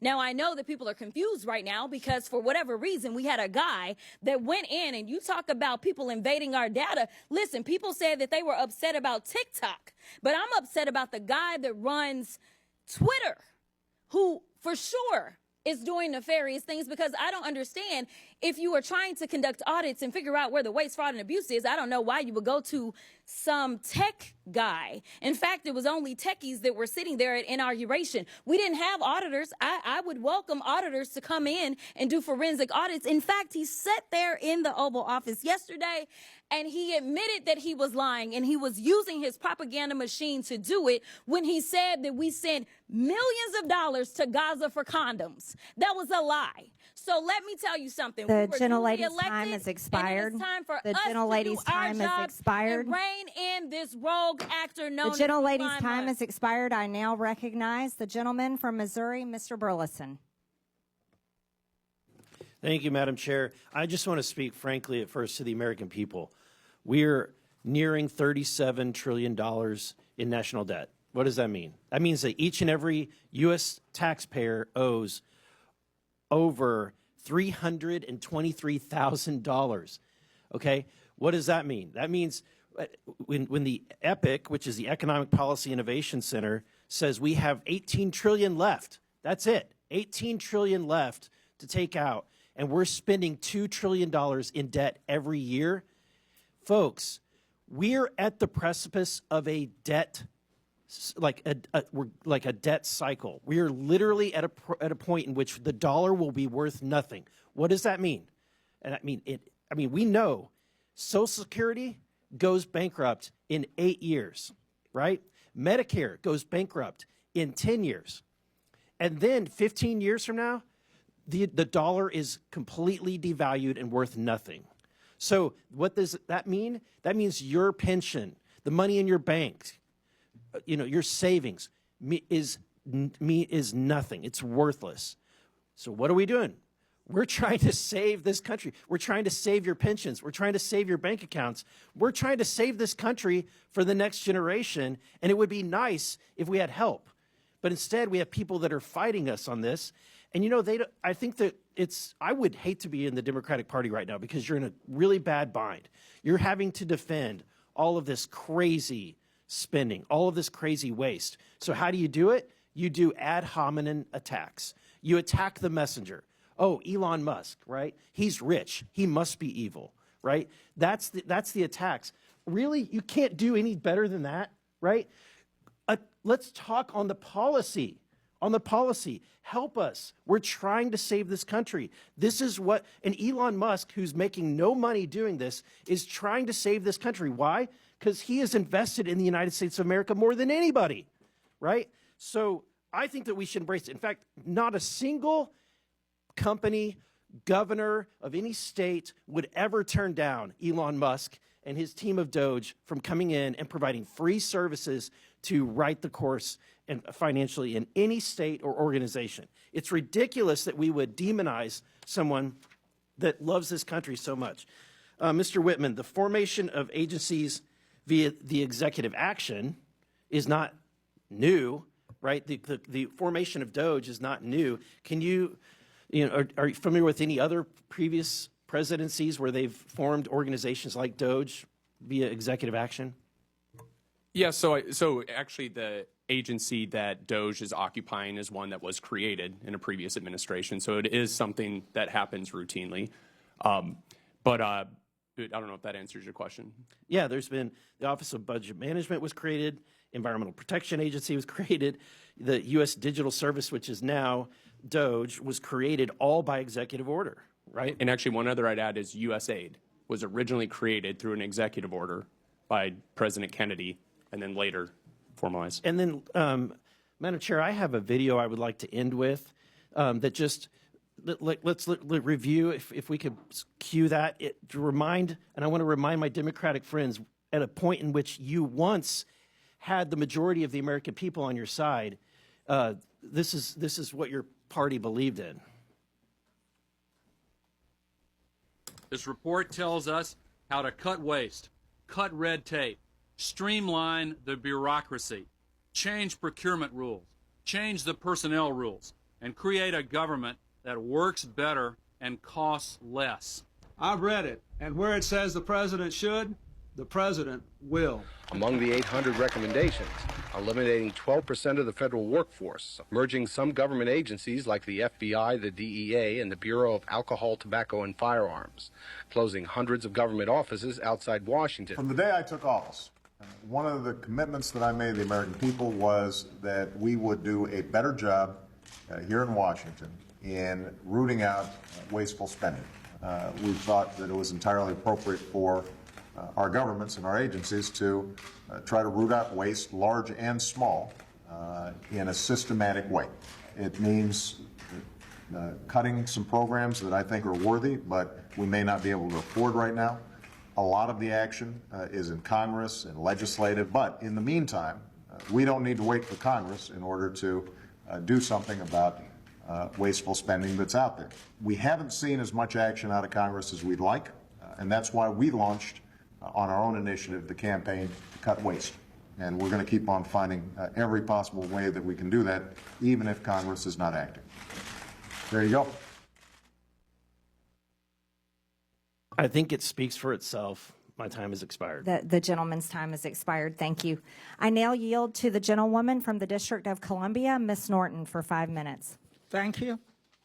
Our Republican colleagues and the Trump administration continue to demonize our friends and neighbors who work for the federal government and swear an oath to protect the Constitution and serve the public.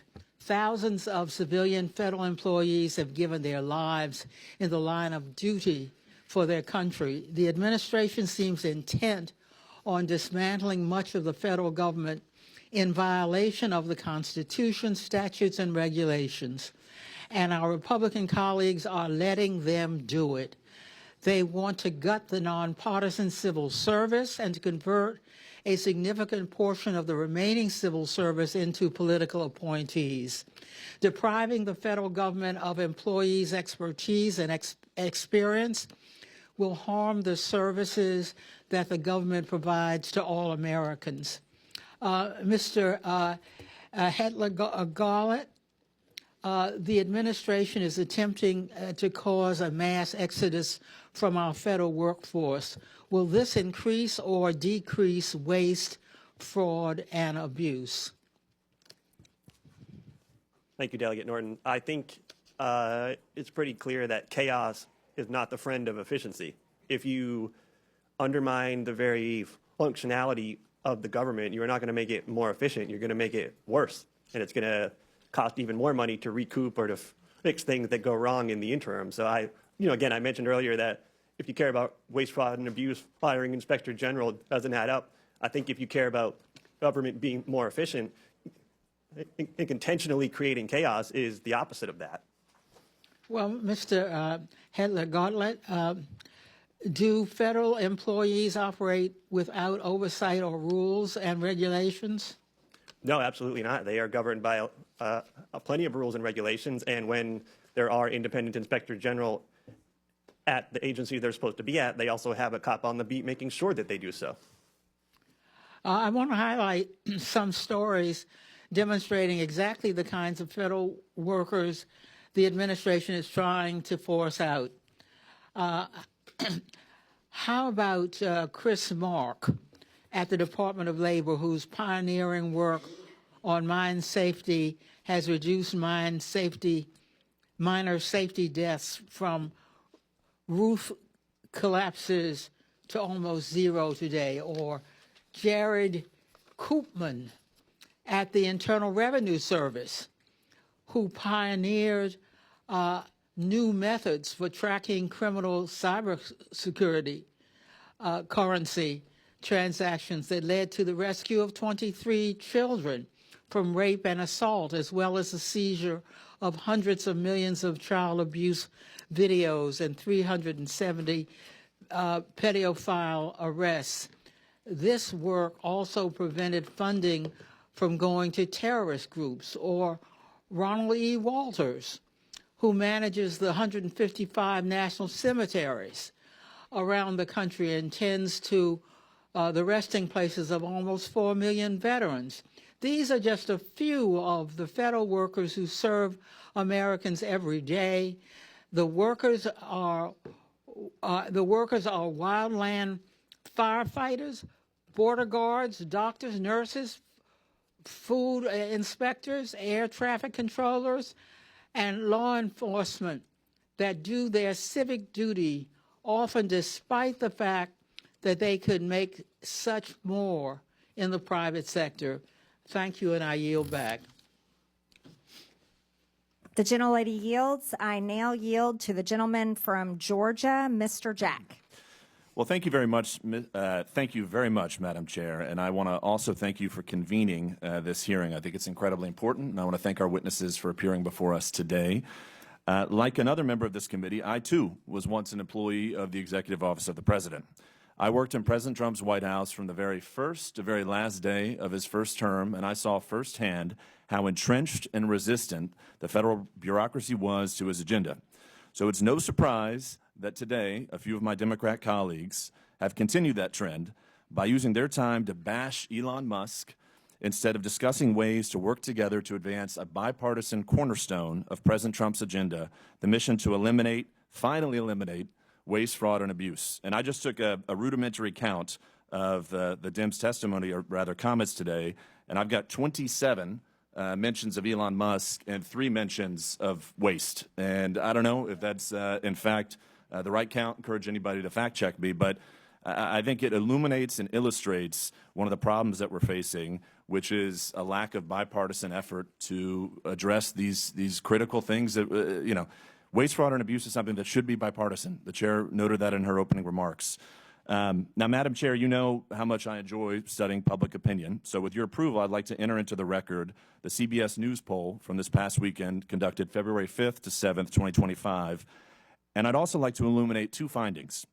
First, 70% of Americans, Democrats and Republicans included, believe President Trump is already doing the job that he was elected to, which is interesting because I have an article here from CNN from September 2024 that notes Trump says Elon Musk has agreed to lead proposed government efficiency commission as ex-president unveils new economic plans. So he is doing exactly what he said he would do by empowering his administration to root out waste, fraud, and abuse, and that's exactly what we're trying to do here today.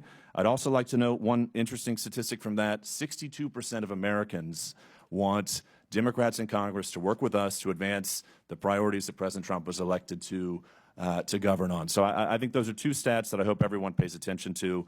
But to ask questions of our witnesses, I'd first like to start with Mr. Talcove. One of the things that I've found very interesting from your opening testimony is you talked, and I think you engaged with Mr. Burchett on the 1974 Privacy Act. And I had some interesting folks visit my office yesterday who noted that 1/3 of all prior authorizations are still done manually by phone, fax, or direct postmail. First off, would love your comments on that, and I'd also like for you to expound upon some of the solutions that we can deliver to this Congress in modernizing that 1974 Privacy Act. Yeah, these aren't people problems. These are technology problems. You can't process the number of individuals that are accessing our systems person by person. It just takes too much time. So by updating the 1974 Privacy Act and allowing for digital matching, you would have very quickly realized that a large portion of the PPP loan funds were going to the wrong person. You would have been quickly able to match, and I think the number was 20% were on the do not pay list. You can't expect people to do what a machine, and especially AI, can do today. Fair enough. Thank you very much for that. And if I can also ask Mr. Whitson, I think we share a common interest, which is to move departments and agencies outside of Washington, D.C. It's something that I campaigned on, something that I helped President Trump effectuate in his first administration. And I have to imagine that if we have departments and agencies outside of D.C., if we've got a workforce that's more reflective of the balance that America is, we at the same time, too, could potentially root out some of this waste, fraud, and abuse by enabling other Americans, other citizens of our country to help advance some of these issues. So would love your commentary on that before my time expires. No, I think you're exactly right, Congressman Jack. And so I think, you'd save a lot of taxpayer money. So building a headquarters in downtown D.C. versus Huntsville, Alabama, you're going to be able to save a lot of money. Number 2 is you're actually going to make life better for the employees as well. So that's a point that's also missed a lot, but commuting into D.C. versus being able to go somewhere else where it's a better cost of living and things like that might be better for the folks. And then lastly, these areas where you set up a headquarters are going to be populated by people that live in the area to fill the rank and file of staff positions. And so if you plant these federal agency headquarters in the heart of any area that's overwhelmingly one party or the other, then you're going to naturally get that sway versus something that's more representative of the people as a whole. Well, thank you very much, our witnesses. Mindful of my time, I want to finish before my time expires. I yield back to our chairwoman, Marjorie Taylor Greene. Thank you. And Without- Chairwoman, I would like to ask for unanimous consent to enter something into the record. So what is it? It is a report from the Congressional Research Service, nonpartisan CRS, that lays out the rules and the law for firing inspectors general, which of course look into waste, fraud, and abuse. And Without that rule- objection. Thank you. And that rule requires, for the law to be followed, for Congress to be notified with 30 days and a reason for firing inspectors general to give Congress a chance to overrule that. And that's the law. So thank you for entering that into the record. Madam Chair. Without objection, the materials Mr. Jack cited are also submitted for the record. I now recognize. Apologies. While we're on it, I'd also like to ask for unanimous consent to submit for the record 2 items. One is a statement from the AFL-CIO, Department of People who work for a living with views on working people to make the government work. And the second is a statement from the Center for Responsibility and Ethics in Washington on ways to combat waste, fraud, and abuse in the federal government. Without objection, so ordered. I now recognize the gentlelady from New Mexico and ranking member Ms. Stansbury for 5 minutes. All right. Well, thank you, Madam Chairwoman, and thank you once again to all of our witnesses for being here to testify. Thank you to my colleagues. We are going to have so much fun in this committee, this Congress. I actually appreciate the video that was shown just a few moments ago because when I worked at the Office of Management and Budget, I actually worked on the waste EO that was referenced that President Obama signed. But there is one fundamental difference between the presidents and vice presidents that were shown on that video and what's happening today, and that is that they followed the law. So my colleagues across the aisle who are asking us to get out of the way and stop trying to block things in the courts, let me tell you, we do not work for an unelected billionaire like apparently this guy does. We work for the American people. And so if an unelected, unvetted individual private citizen is hacking our government systems, breaking the law, firing federal employees, dismantling statutorily created agencies, withholding funds, we are going to fight you in the courts. And I'm actually really sad that my dear friend Mr. Burchett left because I want to talk about that gravy train on biscuit wheels that he just talked about, because that gravy train is not the federal workforce. It's the billionaires that are trying to hack that system right now, and which unfortunately my colleagues right now are working on a reconciliation deal to cut Medicaid, to cut Medicare, and use that money to give to tax breaks to their billionaire buddies. That is the gravy train that is actually going on here. But because this is the Oversight Committee, let's do a little bit of oversight. For the last several weeks, I've been talking to Treasury and OMB officials to try to get to the bottom of why Elon Musk and his team are trying to hack the Treasury payment system, because this is a completely nonpartisan system that literally just pays the bills of the federal government. So why are they so eager to hack this system? And I have to say that over the last several weeks, we have literally received thousands of calls in every single congressional office. In fact, we know that our friends across the aisle are also receiving these calls because this system pays the bills of the U.S. government. It pays our soldiers. It pays for the work that we do overseas. It pays your Social Security benefits. It pays your tax refunds. So why is Elon Musk and his hackers trying to access that system? And why did a senior civil servant who had overseen this system for over 30 years get asked to stand down after a 25-year-old intern working for Elon Musk tried to get access to the code for that system? Now, thankfully, they were shut down in the court system, but Musk has installed, with the president's blessing, one of his Silicon Valley buddies, who I want to point out, in which the media has not paid a lot of attention to, is the CEO of a private IT company, including Citrix, that has millions of dollars in IT contracts with the federal government. And not only is he still operating as the installed DOGE person at Treasury, he's actively still the CEO of this private company. How is that even legal? Is it legal? I don't think it's legal because the federal court is trying to shut this down. We also know that that 25-year-old software engineer, in violation of the court order, was actually given access to modify the code.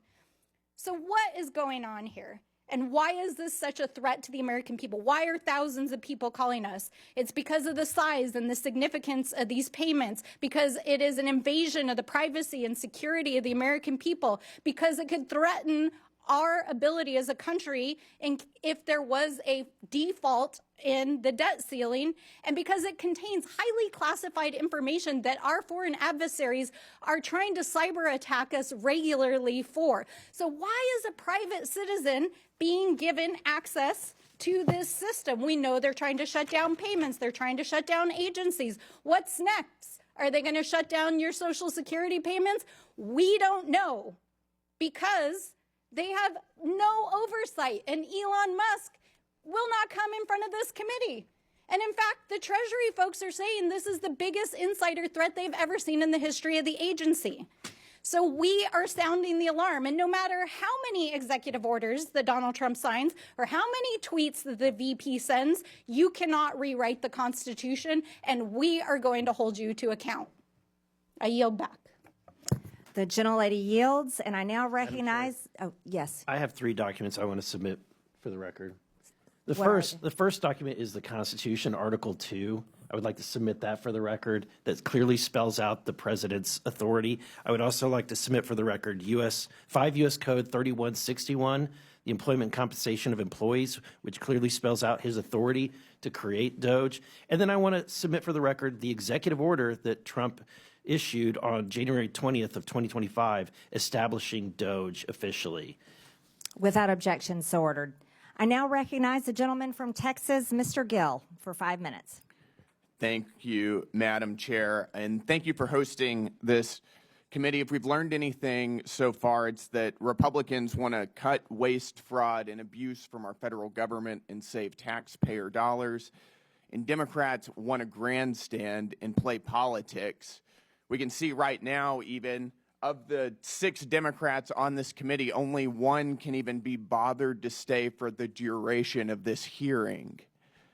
All we've heard about for most of this hearing from the other side of the aisle is Elon Musk, Elon Musk, Elon Musk, unelected bureaucrat. And I'd like to ask if Democrats really care about unelected bureaucrats making decisions over our lives, where were they whenever their god, Anthony Fauci, was forcing vaccine and mask mandates on the American people for 4 years during the, during the COVID crisis? Where were they whenever unelected Alejandro Mayorkas was facilitating the invasion of our country by illegal aliens who were murdering and raping and pillaging our people? Where were they whenever the Secretary of Education, unelected Cardona, targeted states and schools and people who were disagreed with his view of the radical left's transgender ideology? Where were they whenever Gary Gensler, former chairman of the SEC, also unelected, was lawlessly thwarting the development of financial markets, particularly in the crypto space, by lawlessly pursuing regulation via enforcement? They were nowhere to be seen because they don't care, because all of those things benefited their side of the aisle at the expense of ours.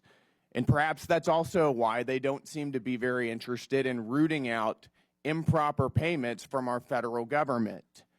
If you wonder why so many people are cynical about American politics, this is it. This is exactly why. The reality is that Elon Musk serves as an employee of the president, and we were given a massive mandate to carry out what he's been doing. His job is to carry out the will of the American people as expressed through the executive. That's exactly how the Constitution is supposed to work. The Constitution did not create an unelected, unaccountable 4th branch of government in the administrative state. The American people know this. My colleague Brian Jack discussed some of the opinion polls recently. We are doing, and President Trump is doing, exactly what he was elected to do. And that's why he's polling at a 53% approval rating, higher than he was at any point during his first administration. Even Elon Musk and his DOGE efforts now are polling at a 49% approval rating, which, just to point out, is 16 points higher than President Biden was polling at whenever he finished his term in office. The Democrat Party has for decades systematically grown and weaponized the administrative state against the American people, and the American people have had enough of it. Right now, we're talking about $2.7 trillion in improper payments since 2003. We're uncovering what could be the biggest money laundering scandal in American history. And the other side of the aisle could care less. They have no concern about where this money went, to what entities it went, to what governments, to what people or groups. Nothing. All they want to talk about is Elon Musk incessantly. So it does make me wonder, if they don't care about where it's going, do they have an idea? Because what we've uncovered so far is that so much of the waste, fraud, and abuse of our federal government is actually funding their side of the aisle. It's funding media outlets that are running cover for Democrats routinely. The NPR, PBS, the BBC, Politico. It's going to fund left-wing NGOs that are facilitating the invasion of our country. It's going to fund left-wing transgender activism and sex changes all over the globe. This is money that's being used, taken from the American people, and used against their interests. If you care about rooting out waste, fraud, and abuse, we should be serious about this. I'm very excited to be on this committee. I'm excited to expose what's being going on. Thank you, Madam Chair, and with that, I yield. The gentleman yields. In closing, I want to thank our witnesses again for their testimonies today. I now yield to the ranking member for closing remarks. Thank you, Madam Chairwoman. Well, I never thought so many conspiracy theories and wild accusations could be wound into one 5-minute speech, but I appreciate my friends across the aisle. First of all, let's talk about this massive mandate that supposedly brought Donald Trump into office. Donald Trump did not run on putting an unelected billionaire in charge of dismantling the federal government. He ran on lowering prices for Americans. And I think it's interesting that while we're sitting here this morning, the top of the New York Times is reporting that inflation has risen unexpectedly as food and energy prices have soared. What's going on, guys? I thought you were going to tackle inflation and food and energy prices. Isn't that what the executive orders were supposed to do? Oh, wait. Or is dismantling diversity, equity, and inclusion in our federal agencies and putting an ideological agenda and trying to fire the federal workforce your actual agenda? Have you been too busy trying to actually address the fiscal health of this country? Because the numbers are telling us that you have. So let's be real about what's going on here. I also want to point out that literally while we've been sitting here for the last almost 2 hours getting lectured on fiscal responsibility, literally the Republicans just released their plan to raise the debt limit while we were sitting here. And they want to raise it by $4 trillion. Okay, guys, like literally, I'm just like without words. Inflation is going up. You want to raise the debt ceiling by $4 trillion. You want to gut Medicare. You want to gut Medicaid. You're talking about going after Social Security after promising that you wouldn't. I mean, really, what the heck is going on here? We're not trying to take down Elon Musk as a businessman.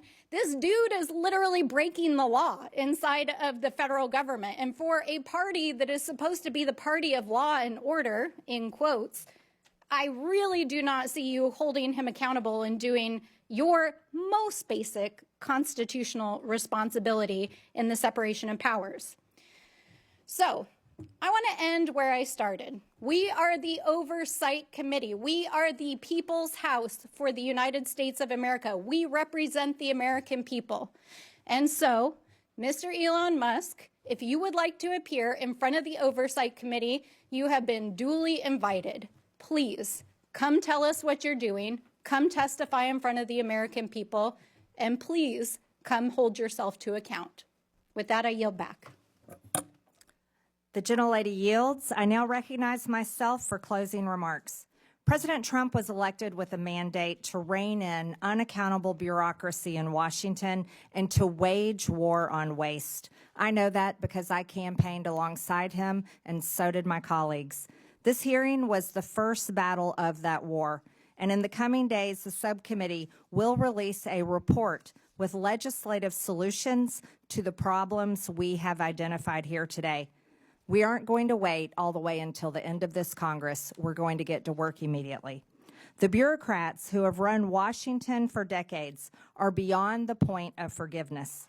Their sheer incompetence and pure spite for the hardworking American people have resulted in total failure. The federal government has made over $2.7 trillion in improper payments since 2003. Including $236 billion in 2023 alone. Those are trillions of dollars that honest Americans have paid in taxes at gunpoint over the years. As we approach April 15th, Americans are once again preparing to do their taxes and fork over their unfair share of money it takes to run this country. And I have to tell you, the American people have not been getting their money's worth for a long time. Most improper payments in recent years were issued through 5 programs: Medicare, Medicaid, the Earned Income Tax Credit, Pandemic Unemployment Insurance, and the Paycheck Protection Program. But a total of 16 federal programs had improper payment rates of 10% or more in 2023. That includes SNAP, the federal food stamp program, which paid out $10 billion taxpayer dollars improperly. To get their arms around this problem, Elon Musk and the DOGE team went straight to the source. They went to the Treasury Department's Fiscal Service, which makes about 90% of the trillions in federal payments issued annually. The audit of these payment systems was long overdue. Treasury Secretary Scott Bessent gave DOGE employees working for the government read-only access to these systems so they could conduct that initial audit. That audit is already paying dividends. Musk learned that the databases federal agencies are supposed to check to prevent payments to fraudsters, crime rings, and dead people are not being kept up to date. Going forward, we are going to get more mileage out of these do-not-pay databases. That means fewer improper payments and less fraud and waste of taxpayer dollars. Despite this fraud that's already been revealed, a federal judge in New York issued a ruling last Friday that ran totally contrary to the will of the people.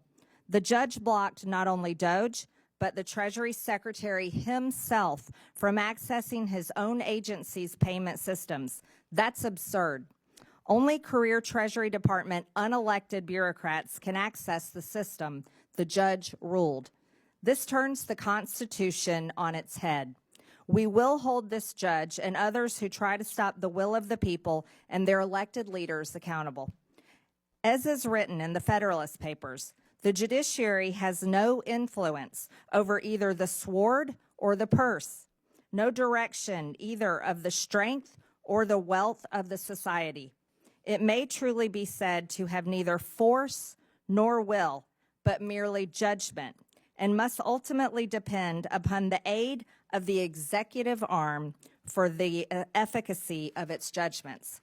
But the whole D.C. swamp is freaking out that the unelected officials from DOGE were allowed access to these systems. That makes no sense. Federal judges were not elected. The Treasury bureaucrats were not elected. And they have failed to fix the problem that is enabling American taxpayers to be robbed. So why not bring in skilled outside experts like private companies and private citizens who are successful in the real world to do everyday work that we need to get done here, like audits? Of course, federal payment systems are only one link in the improper payment chain. We need to look at other links in the chain. We need better front-end identify verification to screen out fraudsters, and we need to close eligibility loopholes. That means not letting applicants self-attest to their own eligibility. And it means ending categorical eligibility, which lets someone who fraudulently qualifies for one federal benefit automatically get other federal benefits. Finally, we need to better coordinate fraud prevention efforts between federal governments and the states. These are all issues that we will be taking a hard look at in this committee and coming up with solutions to, including legislation and referrals to committees of jurisdiction that will deliver for the American people. With that and without objection, all members have 5 legislative days within which to submit materials and additional written questions for the witnesses, which will be forwarded to the witnesses. If there is no further business without objection, the subcommittee stands adjourned.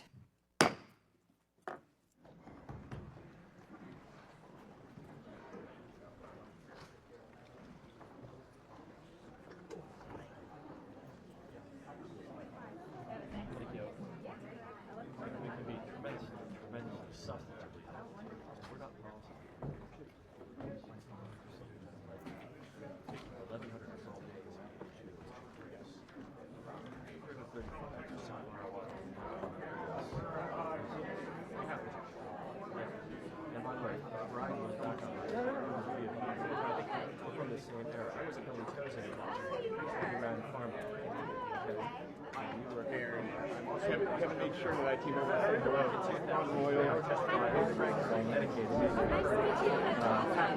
firebrand.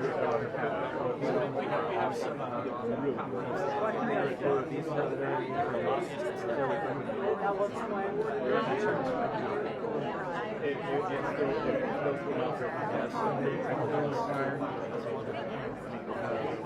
I'll shoot you an email later today. I'll connect with you. Like that